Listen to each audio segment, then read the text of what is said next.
Hi, I'm Johnny from UltimatePaperMache.com, and it's almost Halloween, so I made myself a witch mask. This is based on Margaret Hamilton's Wicked Witch of the West, the way she played it in The Wizard of Oz. It's green. It's a very subtle green, and it's also this is totally not the way she played it in the movie, but it's got a creepy kind of textured skin. That was kind of the reason that I wanted to do this mask. I wanted to play around with it and see if I could make an almost human but not really human skin that would look kind of creepy if you looked at it real close, and I think it turned out really well. This technique, you could also use it for maybe dinosaurs because it's rather leathery. You could use it for any monster mask. You definitely wouldn't want to use it if you were making a portrait of somebody you actually like, because it definitely is creepy. I'm not going to show you the whole entire process because making the actual form, her face itself, was done in exactly the same way that I made the mask in the previous video. You can look that up on my YouTube channel or UltimatePaperMache.com. Just look up portrait mask and you'll see it.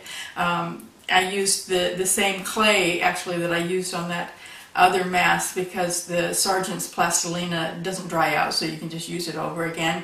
And I did use a skull instead of a mask form, so she doesn't actually fit.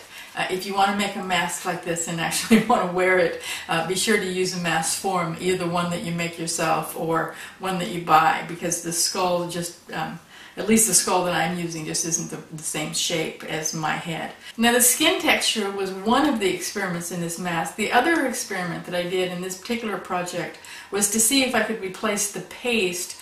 I usually use a fast setting paste that's made out of Elmer's glue and plaster of Paris. It works really well. It makes a nice, strong, hard mask, and you can take it off of the form usually the next day. So it's a really nice paste to work with when you're making a mask just out of 2 layers of the shop towels like I'm doing. But I know that if you have a classroom and you're trying to make fast setting paste for a whole bunch of kids without letting it get dry in the bowl, I mean, it would just be kind of a nightmare unless you're a whole lot better teacher than I am. So I wanted to experiment with a different paste, and I just used the gesso recipe basically that I use all the time. It's made out of joint compound and glue and water. I don't have a recipe, I just mixed it all in together to see if it would work, and it did. It does take longer to get hard enough to take the mask off the form, of course, so you do want to put it in front of a fan and leave it at least overnight. I'd probably leave it for 2 days if I could. Now you might also, if you have a class coming up, you could also experiment with the Elmer's art paste and with the boiled flour and water paste. Either one of those might also work well in a classroom situation. For the next experiment, to see if I could get that creepy skin texture, I used some Scott Extra Soft single ply toilet paper. It does need to be single ply, but you can tear 2 plies apart and get the single ply if you want to. I used the leftover paste that I already had in the bowl from the night before. Since I wasn't using the plaster in the paste, I didn't have to throw it out and start over, so that's another nice thing about it. I brushed the paste on the dried paper mache and then just laid the toilet paper very, very carefully over that wet paste and patted it down. You can't be rough with this at all, because as soon as it gets wet, it's going to fall apart, because that's how it's designed to work. You can't really get wrinkles exactly where you want them, although you can try, as I'm doing here. But you do want to pat it down all the way around to make sure that it comes in good contact with that paste. It'll show the texture of the toilet paper and be kind of bumpy and leathery, and it just comes out kind of cool. I did put it again in front of the fan and let it dry completely before I went ahead and did anything else. As soon as it was dry, it was time to paint her. I made a really transparent paint using some transparent clear gesso. I don't know why I have it on hand, and I've never used it before, but I decided to kind of play with it. And I also used a formula from the Color Mixing Recipes for Portraits book. I didn't have it on hand when I made my last mask, and it made things really hard, so I went downstairs and found it on the bookshelf. It really did make things easier. So I mixed up that gesso with some, what would she call? Cadmium red light, yellow ochre, white, and some Naples yellow. And that was the color that I came up with. I was trying for a Northern European witch. I always think of her as being kind of, I don't know, holdover from the Celtic traditions or something. And I used a little bit of darker color there just to give her a little bit of blush on her cheeks. The reason that I mixed that gesso in there, I don't know if I really needed to or not, but I wanted to plasticize the tissue paper before I went any further with the process. It's still delicate even though it's dry.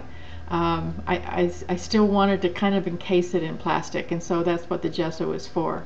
Any clear acrylic would have worked, of course. I could have used the matte acrylic varnish that I'm going to be using for the green. I could have used a gel medium. Just about anything would have worked. I put her in front of the fan again to dry, and then when that was done, I wanted to make sure that the two layers of color, the people color and the green on top, were completely separate. I know that the gesso is somewhat absorbent. It's supposed to be, so that it will make a really nice ground for painting, and I didn't want it to be absorbent. I wanted the green to just sit right on top of that people color. One of the reasons for that is because I wasn't entirely sure I was going to like the green. I wanted to be able to wipe it off if I didn't like it. So I gave her one coat of acrylic matte varnish first, and then of course it had to go back in front of the fan again to dry. And now for the fun part. I got out some more of the matte acrylic varnish. I wanted a transparent ground, and that works just as good as anything else. I also had some emerald green on hand, so I put that in the bowl, and I also added just a little bit of Naples yellow, so she ended up being, well, I guess a little bit pea green. I thought that was appropriate for some reason. And I made sure that I had a damp paper towel on hand just in case. Just wasn't sure this is going to work. That's what experiments are all about. If you know it's going to work, then it isn't really an experiment, is it? This is very transparent, of course. I used a lot of varnish in there, a little bit of pigment, and started working. Put it on there very lightly, and it turned out I did like it. It's a very subtle color. It's not like brilliant green.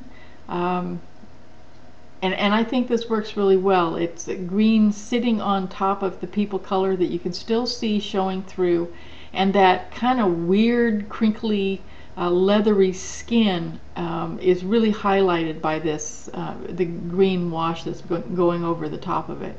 I wanted the creases to be especially dark, and so in those areas I put extra green paint, and since it's very fluid, it just kind of fell into those spaces naturally, and I didn't have to do any extra work. That was mostly around the eyes and around the nose and that crease beside her mouth. Made it look quite natural, even though she's green. When the green was dry, I added just a little bit of brown paint, I think it's burnt sienna, to the green mixture, because in the movie Margaret had a dark place around her eyes, which was a little bit strange, but it actually works really nicely. It makes her look quite creepy. I didn't want it to be real distinct though, so I did pull a lot of that off with my damp towel, and it makes it look a lot more, how do I say this, a lot closer to the original photograph that I was using. I actually got that photograph out to do the eyebrows. I didn't realize that she had the dark base around her eyes until I looked at it more closely, and I decided, hey, it looks good, so I'm going to do it. I added the eyebrows, and she's done. All of the coloration is quite, oh, except for the eyebrows, it's very subtle because I used so much of the acrylic varnish in there. It's very transparent, but I think it's really effective. And because of all that varnish, I don't think that I really need to give it another layer of varnish on top. I really do think she's finished as soon as those eyebrows get dry. Well, that's it for today. Thank you very much for watching. If you have any ideas for what I should be making next for Halloween, please let me know down below. And also, if you make anything at all out of paper mache, I want to see it. Please come and show it off at ultimatepapermache.com. I'll see you there.